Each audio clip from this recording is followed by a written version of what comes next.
영은 설계자요, 지성은 건축자요, 육체는 물질인 건물이다 라고 표현이 되어 있어요.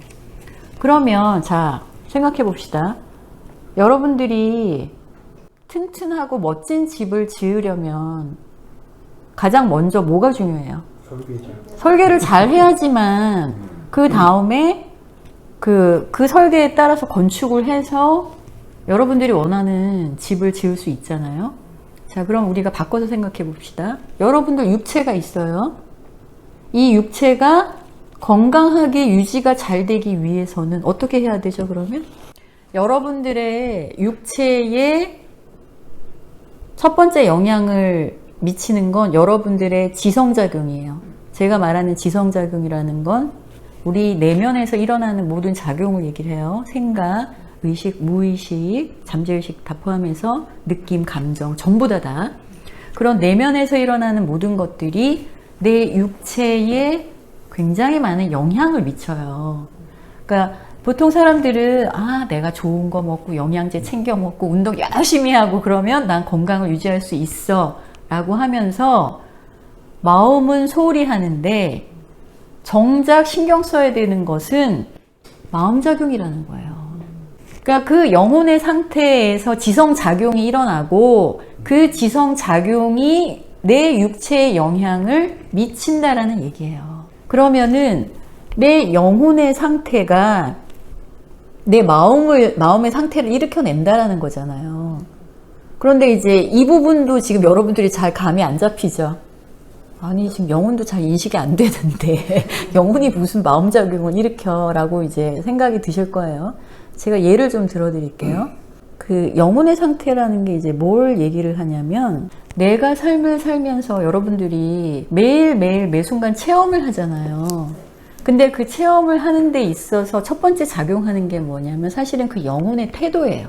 그 영혼이 세상을 어떻게 바라보고 있는가, 나라고 하는 내 존재를 어떻게 인식하고 있는가. 1억 정도 사기를 당했다라고 이제 가정을 해봅시다. 그랬을 때 보통 사람들은 그 사람이 너무 밉고 이렇게 막 혼내주고 싶고 감옥에 보내고 싶고 막 이런 마음이 들면서 이제 막 화와 분노와 막 이런 게 올라올 거 아니에요. 이제 그게 보통의 인간의 마음이잖아요. 난 도저히 너를 용서할 수가 없어 라고 하면서 막 화를 내고 분노를 하는 거는 이 사람 영혼의 태도에 의해서 그 감정이 이제 생기는 거예요. 그런데 반대로 속상해, 아까워, 밉기도 해. 그런데 한편으로는 이렇게 생각할 수도 있어. 내가 어쩌다가 이런 일을 당했지?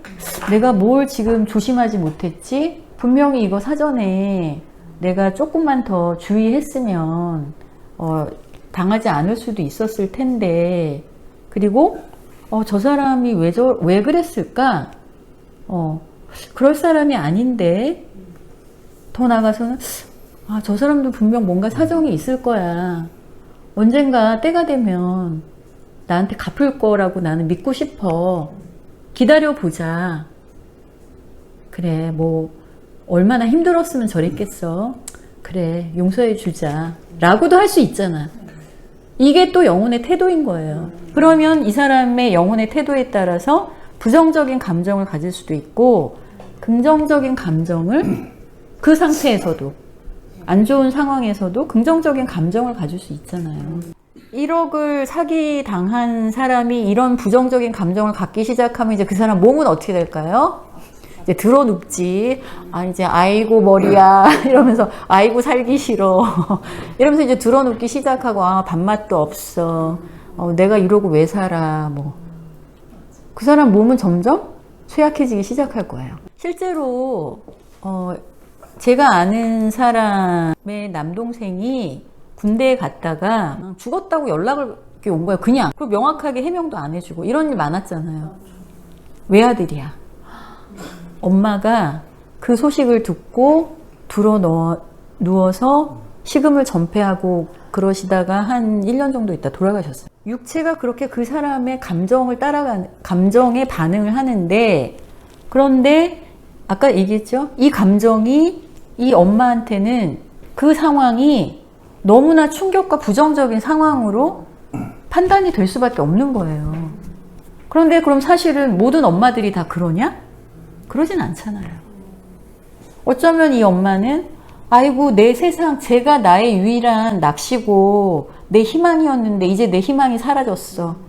난 더 이상 살 이유가 없어. 라고 생각했을 수도 있어요.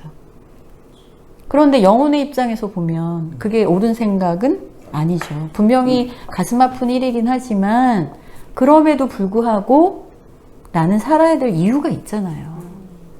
그렇게 그 상황을 해석을 하고 그렇게 받아들이고 그걸 이겨나가려고 하는 그 감정, 긍정적인 감정을 가져야만 하죠, 사실은.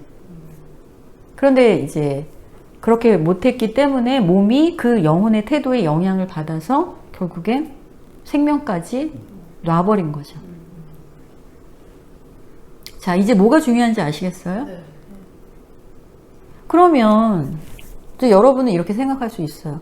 아니, 누구는 긍정적인 생각 안 하고 싶나? 나도 긍정적으로 생각하고 싶지. 그런데 안 되는 걸 어떡해. 그렇죠? 맞아요. 네.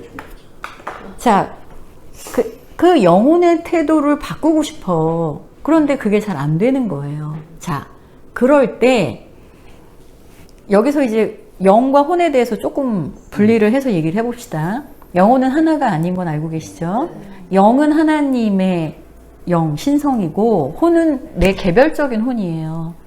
그리고 영과 혼이 지금 붙어 있어. 가깝게 있긴 해. 그래서 유란시아서에서는 약혼한 상태라고는 해요. 하지만 결혼하진 않았기 때문에 하나가 된 상태는 아니야. 내 생각이 조절자 생각이고 조절자 생각이 내 생각이 아니란 얘기예요. 그러니까 조절자 따로 나 따로? 그러면 여기에서 내가 어떤 상황에서 부정적인 생각을 마구마구 일으켜낼 때는 누구 생각이 강한 거예요? 내가 지금 일으켜내는 에너지가 더 크게 내 안에서 진동을 하고 있다는 얘기예요. 그럴 때 내가 나를 낮추고 내 안에 계신 하나님의 영, 신성에게 나 좀 어떻게 해주세요. 나 당신한테 좀 맡길 테니까 내 감정을 좀 컨트롤 해주세요. 내 생각을 좀 컨트롤 해주세요. 라고 여러분들이 맡기고 그 영에게, 신성에게 의지를 내면 어떻게 해주시겠어요? 당연히 여러분들의 혼에 영향을 미쳐서 에너지를 계속 주면서 신성의 빛을 자극하면서 여러분들이 계속 긍정적인 생각과 마음을 가질 수 있도록 영향력을 미치세요. 그러니까 아까 파초님이 말씀하신 게 파초님은 그런 상태를 경험하신 거잖아요. 그게 가능하거든요. 그랬을 때 내가 나도 모르게 어떤 상황이 내 눈앞에 닥쳐도 나는 그것을 긍정적으로 받아들이게 되는 거고 내 안에 모든 세상에서 어떤 일이 일어나도 내가 긍정적인 생각과 마음 상태를 유지를 하게 되면 내 몸이 어때요? 그 생각에 영향을 받는 거예요. 그래서 내 세포가 늘 웃어. 즐거워. 아, 괜찮아. 어떤 일이 생겨도 좀 그럴 수 있지. 그거 힘든 거 아니야. 나 얼마든지 이겨낼 수 있어. 지금 바닥이지만 난 희망이 있어. 나한테는 그렇게 할 수 있는 능력이 있어. 이렇게 생각하면서 내 육체가 같이 따라주는 거죠. 자, 이 얘기를 제가 여러분들한테 왜 하느냐. 항상 가장 근본적으로 나라고 하는 존재에게 가장 큰 영향력을 미치는 게 무엇인지를 늘 인식을 하시라는 거예요. 그러려면 여러분들이 육체의식에서 영적인 의식으로 넘어가셔야 돼요. 그래야지 항상 영적인 의식을 가지고 나를 보고 세상을 보고 어떤 체험을 하더라도 영적인 의식 안에서 해석하고 판단하고 거기에 따른 행동을 할 수가 있는 거예요.